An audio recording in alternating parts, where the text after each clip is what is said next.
అగ్ని అనాలిసిస్కి స్వాగతం. నేను మీ రామకృష్ణ. ప్రకాశం జిల్లా మార్కాపురం రాజకీయాలు ఒక్కసారిగా ఊపందుకున్నాయి. టీడీపీ అధినేత నారా చంద్రబాబు నాయుడు గారి ప్రజాగలం రోడ్ షో మార్కాపురంలో సూపర్ హిట్ అయింది. అదే యొక్క సభలో మార్కాపురం ఎమ్మెల్యే అభ్యర్థి మాజీ ఎమ్మెల్యే కందులు నారాయణ రెడ్డి చేసిన ప్రసంగం కాస్త హాట్ టాపిక్గా మారింది. ఆయన మాట్లాడుతున్న సందర్భంలో ఈసారికి నన్ను ఆదరించండి, దేవుడి యొక్క అవకాశం ఇచ్చి నాకు పునర్జన్మ ఇచ్చారు, ఈ పునర్జన్మ ప్రజల కోసం అంకితం చేస్తాను, నన్ను ఆదరించండి, ఆశీర్వదించండి, లేకుంటే నా శవం కనిపిస్తుందంటూ భావోద్వేగమైన ప్రసంగం చేశారు. ఈ ప్రసంగం కాస్త జనాల్ని ఆలోచింపజేసే విధంగా ఉన్నప్పటికీ అనుకున్న రీతిలో దాన్ని ప్రజలకు రీచ్ కాలేదని మాత్రం చాలా స్పష్టంగా కనిపిస్తుంది. ఆవేశపూరితంగా ఈ డైలాగ్ చెప్పినట్టుది కానీ ఆత్రంగా అంటే వేదనతో చెప్పినట్టుగా లేదని చెప్పేసి విమర్శకులు చేస్తున్న ఒక వాదన.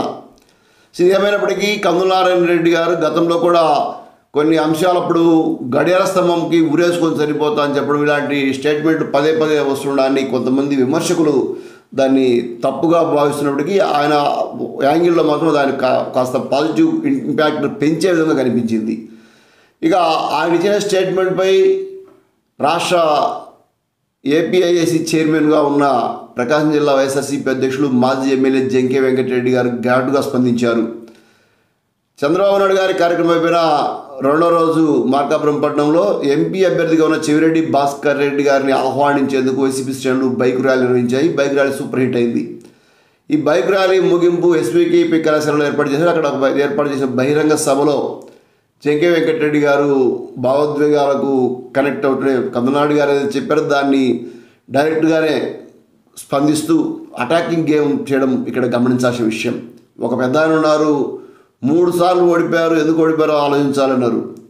మాటకి ఉరేసుకుంటా అంటారు, శవం కనిపిస్తారంటారు. అసలు ఏంది రాజకీయం అన్నారు. అసలు ప్రజాసేవ చేయడానికి వచ్చారా లేదంటే ఇక్కడ ఎమోషనల్ బ్లాక్మెయిల్ చేయడానికి వచ్చారా అంటూ ప్రశ్నల వర్షం సంధించారు. అక్కడ కూడిన వేలాది మంది కార్యకర్తల యొక్క కేరింతలతోటి ఆయన ఇంకాస్త ఉత్సాహంగా ప్రతిపక్ష టీడీపీ నాయకుడికి సంబంధించి కందులు నాయుడు యొక్క స్టేట్మెంట్ను ఎన్కౌంటర్ చేస్తూ చేసిన ప్రసంగం ఏదైతే ఉందో అది ఇప్పుడు హాట్ టాపిక్గా మారింది. ఒకవైపు కందులు నాయుడు గారి యొక్క చనిపోతా నేను శవమై కనిపిస్తాను మీకు అని చెప్పించిన భావోద్వేగ ప్రసంగం, మరోవైపు ఎందుకు చావాలా, ఎందుకు పోటీ చేయాలా, ప్రజాసేవకు వచ్చేవాళ్ళు ఇలాంటి మాట్లాడవచ్చా అంటూ సీనియర్ లీడర్ జంకే వెంకటరెడ్డి గారు చేసిన కామెంట్స్ ఈరోజు నెటిజన్లనే కాదు మొత్తం రాజకీయ విశ్లేషకుని పరిశీలనలు కూడా ఒక ఆలోచింపే విధంగా ఉన్నాయి. ఆ రెండు కూడా చూద్దాం. అసలు ఏమన్నారు నారాయణ రెడ్డి గారు ఏమన్నారు, దాని తర్వాత కౌంటర్గా జంకే వెంకటరెడ్డి గారు దానికి ఏం రెస్పాండ్ అయ్యారు, ప్రజల్లో దానికి సంబంధించి రకరకాల వాదనలు వినిపిస్తున్నాయి. ముందు వాటికి సంబంధించిన ప్రజాభిప్రాయం కూడా తీసుకుందాం. ముందు అయితే ఇక్కడ కందులు నారాయణ గారు వర్సెస్ జంకే వెంకటరెడ్డి గారి యొక్క స్టేట్మెంట్స్ చూద్దాం.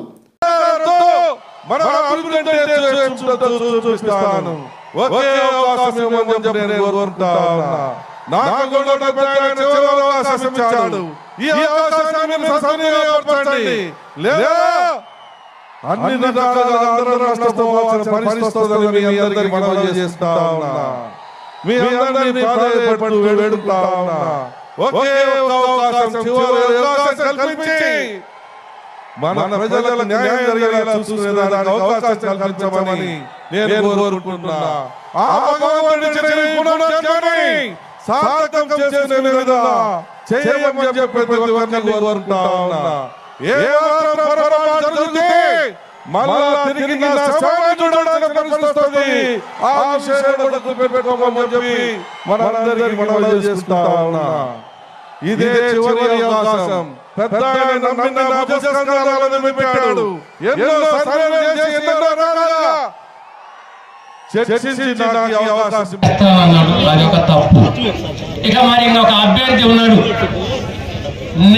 మీరు చేయకపోతే నేను ఏమైతానో నాకే తెలియదంట. పాపం అసలు ఇలాంటి నాయకులు ఎందుకు రాజకీయాలకి ప్రజాసేవ చేయటానిక?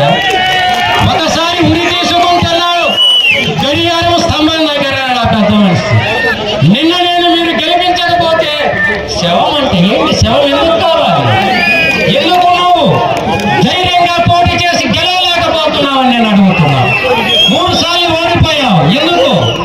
మనం చేసే పనులను బట్టి గౌరవిస్తారు, మన తండ్రులుగా ఉంటారని తెలుస్తారు.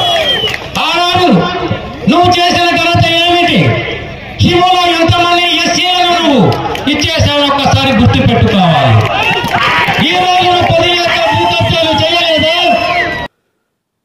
థ్యాంక్ యూ ఫర్ వాచింగ్ అగ్ని అనాలిసిస్.